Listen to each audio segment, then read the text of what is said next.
MLCI यानी कि multi level crowd investing, नए ज़माने का नया बिजनेस। साथियों, यदि आप अपने जीवन में बदलाव लाना चाहते हैं तो आपको देखना पड़ेगा आने वाला भविष्य कि क्या होने वाला है, किस तरह के बिजनेस आने वाले हैं, किस तरह के ट्रेंड आने वाले हैं। यदि आपने देख लिया तो आप भी अपने जीवन में क्रांतिकारी परिवर्तन ला सकते हैं। दोस्तों, अभी तक लोगों का मानना है कि समय से पहले और भाग्य से ज़्यादा कभी किसी को नहीं मिलता, लेकिन साथियों, जिस व्यक्ति ने समय को पहले से देखा उसने हमेशा भाग्य से ज़्यादा ही कमाया। एक होती है दृष्टि, एक होती है दूरदृष्टि, फॉरसाइट। कौन कौन से ट्रेंड आने वाले हिंदुस्तान के अंदर यदि आपने देख लिया तो आप भी सफल हो सकते हैं। साथियों, यदि हम आपसे 20 साल पहले कहते कि एक ट्रेंड आ रहा है हिंदुस्तान में, यदि आपको करोड़पति बनना है तो आप पानी को बोतलों में भर भर के बेचना शुरू कर दीजिए, तो क्या आप करते? नहीं करते। मगर आज वही बिस्लरी की बोतल बिक रही है 15 रुपये प्रति लीटर। क्या कीमत है उस पानी की? कॉस्ट 15 रुपये प्रति लीटर बिस्लरी। क्या कीमत है उस आलू की? 250 रुपये प्रति किलो अंकल चिप्स। क्या कीमत है उस कोक की, कोको कोला की बोतल के अंदर? क्या कारण है कि आप भी दिन रात मेहनत करता चला जा रहा है परंतु उसके सपने साकार नहीं हो रहे? ये पिछले 70 सालों से हिंदुस्तान में एक आम आदमी काम करता चला जा रहा है परंतु उसके जीवन में कोई बदलाव नहीं आ रहा है। साथियों, यदि विचार करें, हर दिन किसी न किसी कार्य क्षेत्र में एक नई तकनीक आती है, एक नया आविष्कार होता है, उसी के साथ पुरानी तकनीक को अलविदा कर दिया जाता है और साथ ही दांव पर लग जाती है उस उद्योग से जुड़ी करोड़ों लोगों की तकदीर। दोस्तों, विचार करो कि 3 पीढ़ी पहले किया गया बिजनेस क्या आपके जीवन में आने वाली जनरेशन के भविष्य की सुरक्षा कर सकता है? दोस्तों, आपको समझना पड़ेगा आज ये न्यू क्या है, new economic evolution of the world क्या है। यदि आप नीव यानी कि new economic evolution of the world की सोच के साथ अपने आने वाली जनरेशन की भविष्य को सुरक्षा करना चाहते हैं तो दोस्तों, आपको समझना पड़ेगा कि हिंदुस्तान में कौन कौन से बिजनेस आए, उनसे क्रमशः क्या क्या बदलाव हुए। इस पूरी कड़ी को आपको समझना पड़ेगा। यदि आप इस पूरी कड़ी को समझ पाए तो आने वाला भविष्य की कैलेंडर की एक तारीख आपके नाम भी दर्ज हो सकती है। दोस्तों, पिछले 70 सालों से एक आम आदमी हिंदुस्तान में मेहनत करता चला जा रहा है परंतु उसके सपने साकार नहीं हो रहे। क्या कोई नई आशा की किरण है? चलिए हम सब लोग मिलकर देखते हैं। हिंदुस्तान को आज़ादी मिली 1947 में, पॉलिटिकल इंडिपेंडेंस, लेकिन इकोनॉमिक इंडिपेंडेंस मिला आफ्टर 1991 के बाद, आफ्टर लिबरलाइजेशन स्टार्टेड, जब मल्टीनेशनल कंपनी से आने लगी हिंदुस्तान में। अगर 1991 के पहले के हिंदुस्तान को देखें तो आप पाएंगे कि पैसा कमाने के लिए 3 चीज़ों की ज़रूरत होती थी: लैंड, लेबर, कैपिटल। आपके पास ज़मीन होना चाहिए, आपके पास लोग होना चाहिए, आपके पास पैसा होना चाहिए। तो पहला ट्रेंड हिंदुस्तान के अंदर आया लैंड, लेबर, कैपिटल का ट्रेंड। तो साथियों, इस ट्रेंड ने टाटा, बिरला, मफतलाल गोयनका जैसे लोगों को करोड़पति बना दिया। 40 साल लगे इनको करोड़पति बनने में, 40 साल। लेकिन दोस्तों, सेकंड ट्रेंड जो हिंदुस्तान के अंदर आया उसने पूरे हिंदुस्तान की इबारत को बदल के रख दिया और वो ट्रेंड था कंप्यूटराइजेशन का ट्रेंड। इस ट्रेंड ने विप्रो कंप्यूटर को हिंदुस्तान की सबसे सक्सेसफुल कंपनी बना दिया। Wipro computer, Azim Hasan Premji, second richest person in the world and India. No Tata, no Birla, no Mafatlal. वही कंप्यूटराइजेशन का ट्रेंड जो चला जा रहा था वर्ल्ड में, उससे बिल गेट बन गया richest man of the world, overtaking of sultan of Brunei, overtaking of sheikh of Saudi, overtaking of Rockefeller, overtaking of Ford. साथियों, वही ट्रेंड जब हिंदुस्तान के अंदर आया तो उस ट्रेंड ने विप्रो कंप्यूटर को हिंदुस्तान की सबसे सक्सेसफुल कंपनी बना दिया। 10,000 रुपए से चालू की गई कंपनी जिसे नारायण मूर्ति ने चालू किया था, इन्फोसिस टेक्नोलॉजी। वही इन्फोसिस टेक्नोलॉजी जब नैस्डैक स्टॉक एक्सचेंज पर लिस्ट हुई तो इसका मार्केट कैपिटलाइजेशन हो गया bigger than Reliance, bigger than Tata, bigger than any XYZ of the companies in India. 10,000 रुपए से चालू की कंपनी इन्फोसिस टेक्नोलॉजी, चेंज हो गया जमाना। यानी कि यदि अब आपको करोड़पति बनना है तो आपको जरूरत नहीं no land, no labour and no capital. दोस्तों, इसके बाद की जिन कंपनी को हम एनालाइज करते हैं तो पाया विप्रो कंप्यूटर, इन्फोसिस टेक्नोलॉजी, जी टेलीफिल्म, सुभाष चंद्रा, NIT के पवार, रिलायंस रेनवैक्सी, चेंज हो गया जमाना। साथियों, इसी के साथ हिंदुस्तान के अंदर जो तीसरा ट्रेंड शुरू हुआ वो था ट्रेडिशनल मार्केटिंग का ट्रेंड। यानी कि प्रोडक्ट को कंज्यूमर तक पहुंचाने के लिए पूरी की पूरी एक चेन श्रृंखला बनी। मैन्युफैक्चर से कस्टमर तक कई सारे बीच में लोग थे, जैसे कि C&F, agent, distributor, stockist, wholesaler, retailer, तथा एडवर्टाइजमेंट कॉस्ट आसमान छूने लग गई। तो मैन्युफैक्चर से कस्टमर के बीच की श्रृंखला में 60% पैसा बीच में ही बढ़ जाता था। इसका मतलब मैन्युफैक्चर से कोई चीज़ अगर 40 रुपए की चलती थी तो कस्टमर तक पहुंचते पहुंचते वही प्रोडक्ट 100 रुपए का हो जाता था। तो 1991 के पहले ये शक्तिशाली थी सेलर, परंतु 1991 के बाद आफ्टर लिबरलाइजेशन स्टार्टेड, इसकी वजह से बहुत सारी कंपनीज आने लगी हिंदुस्तान में। तो हिंदुस्तान में सेलर मार्केट के बीच में जो है वो कंपटीशन आ गया। सो द सेलर मार्केट 1995 के बाद यदि हम एनालाइज करते हैं तो जो मार्केट है फ्रॉम सेलर मार्केट वो हो गया वायर मार्केट। इसका मतलब पहले सेलर जो था वो मौजूद था। यदि आपको गाड़ी चाहिए मारुति 50,000 का ब्लैक, यदि चाहिए आपको स्कूटर चाहिए तो 25,000 का ब्लैक। मगर जब कंपटीशन आया तो वायर के पास चॉइस आ गई तो वायर मजबूत हो गया। अगर आपको आज मारुति चाहिए 30,000 का ब्लैक, 30,000 में भैया ले जाओ, बाकी आसान किस्तों में। यदि आपको स्कूटर चाहिए तो 999 में ले जाओ, बाकी आसान किस्तों में दे सकते हो। जमाना बदल गया। जब कॉज वही हो गया कि जो मार्केट सिचुएशन अमेरिका और यूरोप में थी वही सिचुएशन हिंदुस्तान के अंदर आ गई, तो जो ट्रेंड वहाँ थे वही ट्रेंड हिंदुस्तान में भी चलेंगे। वहाँ भी पानी की बोतल और यहाँ भी पानी की बोतल। अब देखिए क्या होता है। 1991 से पहले ये शक्तिशाली थे सेलर। जब 1995 के बाद कंपटीशन आया तो मैन्युफैक्चरर पर जोर पड़ा, क्योंकि कस्टमर के पास अब चॉइस आ गई, क्योंकि अब भाई किसी भी कंपनी के प्रोडक्ट ले सकता था। तो जब मैन्युफैक्चरर पर जोर और बढ़ा और प्रेशर पड़ा तो उसने मिडिलमैन यानी C&F agent, distributor, stockist, retailer पर जो मिडिलमैन है इन सब पर उसने प्रेशर डाल दिया। तो आज आप इस इंडस्ट्रीज के किसी भी मिडिलमैन के सेगमेंट को उठाकर देख लीजिए, इन लोगों से किसी के भी चेहरे पर आपको हंसी नजर नहीं आएगी। जब कंपटीशन और बढ़ा तो मैन्युफैक्चरर ने मिडिलमैन पर और प्रेशर डाल दिया, तो मिडिलमैन के मार्जिन और भी कम हो गए हिंदुस्तान में। तो जो मार्केट सिचुएशन थी अब कम्पिटिटिव मार्केट हो गई। तो वही मार्केट जो अमेरिका यूरोप में चल रही थी वही ट्रेंड अब हिंदुस्तान के अंदर आया। तो चौथा ट्रेंड जो हिंदुस्तान के अंदर आया वो था कंपनी स्टोर का ट्रेंड। मतलब मारुति की डीलरशिप थी, मारुति का स्टोर आ गया। नजरें दौड़ाइए तो आप देखने लग जाएंगे, रिवॉक का कंपनी स्टोर है, नाइकी का कंपनी स्टोर है, वैन ह्यूजन का कंपनी स्टोर है, सेंट्रो का कंपनी स्टोर है। तो मैन्युफैक्चरर ने इन सभी मिडिलमैन को आउट कर दिया, मार्जिन इनका भी अपनी पॉकेट में। इसके बाद जो पांचवा ट्रेंड हिंदुस्तान के अंदर आया वो आया लार्ज स्टोर का ट्रेंड। इसका मतलब क्या हुआ, shopper stop, cross road, west side, big बाजार, विशाल मेगा मार्ट, सिटी लाइफ और सिटी कार्ट, ये स्टोर आ गए। ये केवल दिल्ली बम्बई में ही नहीं बल्कि छोटे छोटे शहरों में भी आ गए। ये बहुत बड़े स्टोर होते हैं। एक स्टोर 50,000 स्क्वायर फीट से लेकर 1.5 लाख स्क्वायर फीट तक का होता है। इसकी जो लागत होती है वो 50 करोड़ से लेकर 150 करोड़ तक होती है। अब ये लोग कैसे ऑपरेट करते हैं, अभी तक जो जमाना चला रहा था कि एक ब्लॉक है, एक मार्केट है, उसमें छोटी छोटी कई दुकानें हैं, तो आप वहाँ चले जाइए। कई सारी दुकानें मिलकर जो है, अगर सपोज कीजिए कि ये सारे लोग मिलकर कपड़े की दुकानें हैं, ये सारे लोग मिलकर महीने में 1500 से लेके और 2000 पैंट बेच लेते हैं। तो इन दुकानदारों को वो पैंट जो है वो होलसेलर से मिलती थी अभी तक 80 रुपए की, और वो दुकानदार ग्राहक को वही पैंट बेचता था 100 रुपए में। इसके ठीक बगल में जितना बड़ा पूरा वो मार्केट था, ये पूरा ब्लॉक था, उतना बड़ा एक शॉप स्टॉप आ गया।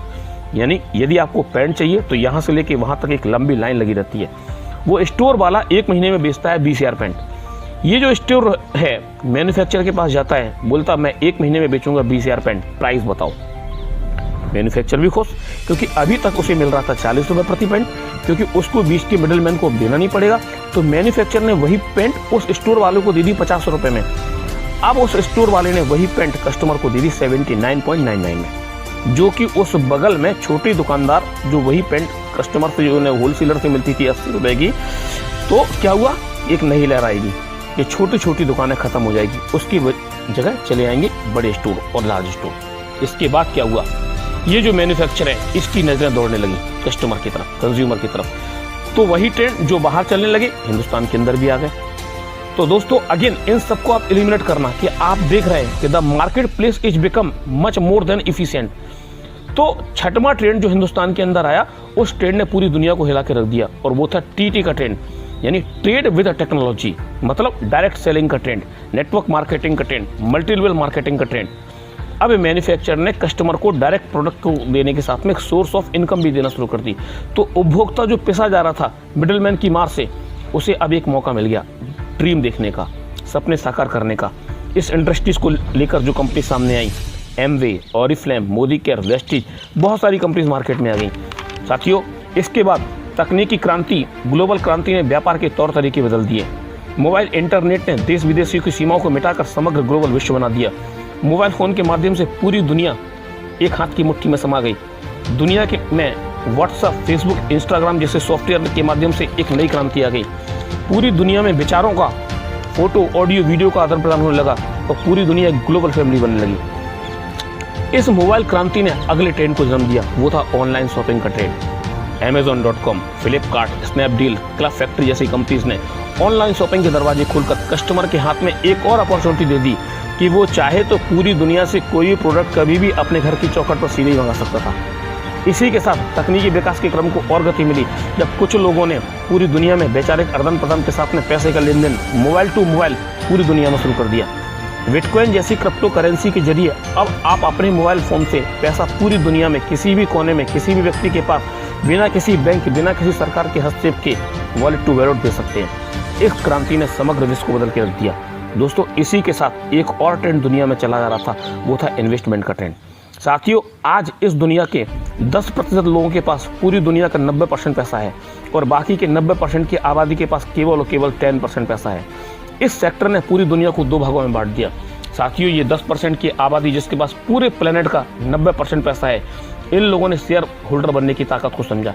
इन्होंने लॉन्ग टर्म इन्वेस्टमेंट किया, 20 साल, 30 साल, 35 साल का पेशेंस रखा और अपनी आने वाली जनरेशन के भविष्य को सुरक्षित कर लिया। बाकी इसी दुनिया के 90% वो लोग जो जीतोड़ मेहनत कर रहे थे, चले आ रहे थे पिछले 70 सालों से, पीढ़ियां बदल गई परंतु इनको आर्थिक आज़ादी नहीं मिली, क्योंकि उस 90% की आबादी वाली कैटेगरी में पैसे के मैनेजमेंट की समझ नहीं थी और ना ही लंबा पेशेंस। तो जिन लोगों में 1990 के दशक में एमआरएफ टायर में मात्र 10,000 का इन्वेस्टमेंट किया था, उसकी वैल्यू 130 करोड़ की हो गई। जिन लोगों ने 1980 में मात्र 10,000 का निवेश किया था विप्रो कंप्यूटर में, दोस्तों आज उसकी वैल्यू 400 करोड़ की हो गई। हिंदुस्तान का शेयर मार्केट ब्रोकर पर निर्भर था। जो मिडिल क्लास है, इसको पता ही नहीं कि किस कंपनी में कब पैसा लगाना है, कब निकालना है। यही कारण है कि शेयर बाजार जैसा मार्केट जिसमें बहुत बड़ा पोटेंशियल है, इस सेक्टर की पावर को आम आदमी समझ नहीं पाया और शेयर मार्केट एक सट्टा बाजार बन के रह गया। साथियों, अब तक जितने भी ट्रेंड समय के साथ साथ हिंदुस्तान में आए, जिन लोगों ने समय से पहले इस ट्रेंड की ताकत को समझा, सभी हिंदुस्तान की बिजनेस इंडस्ट्रीज का पात्र बने और उन्हें सफलता अपने नाम दर्ज की। लेकिन साथियों, एक और ट्रेंड अब आपके सामने खड़ा है। उससे पहले विचार करें कि हिंदुस्तान की आज़ादी के 70 साल के बाद भी आज मध्यम वर्ग क्लास स्ट्रगल कर रहा है। आर्थिक आज़ादी अभी तक नहीं मिल पाई। एक और कड़वा सच जो आपके सामने है कि कोरोना वायरस के कारण पूरी दुनिया लॉकडाउन में है। भारत में मार्च 2020 में लॉकडाउन शुरू हुआ तो अर्थव्यवस्था रुक गई।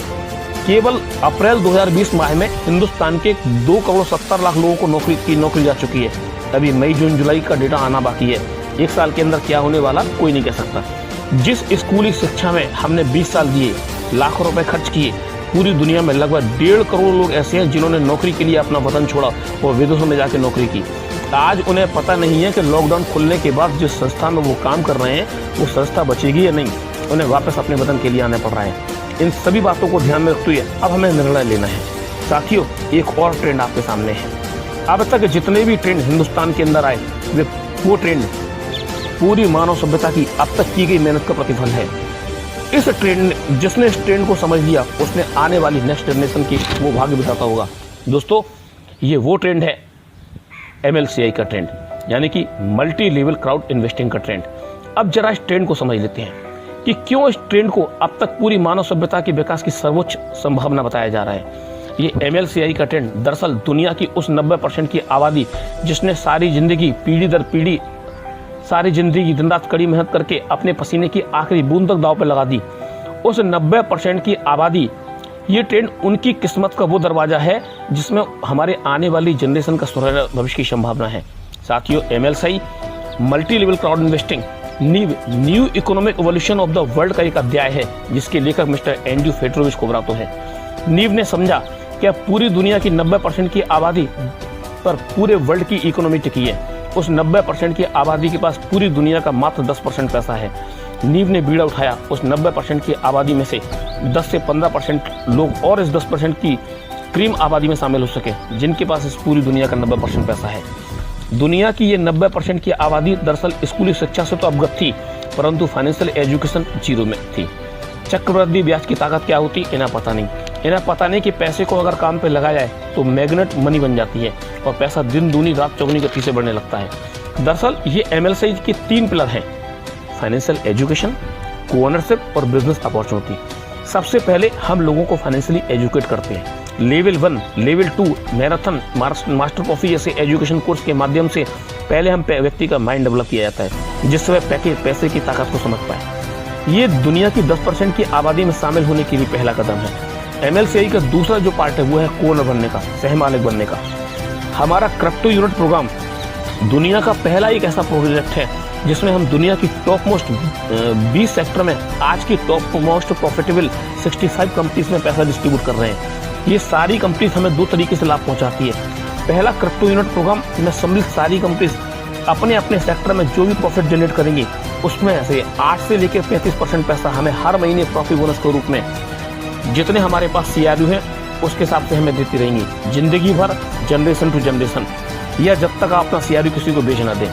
और दूसरा, 65% जो प्रॉफिट के रूप में इनको पैसा आ रहा है एवरी मंथ ये अर्न करेंगी, उस पैसे को फिर से CRU के पोर्टफोलियो में री इन्वेस्टमेंट करेंगे जिससे हमारी कैपिटल बढ़ती जाएगी, तो हमारे CRU का रेट भी बढ़ेगा।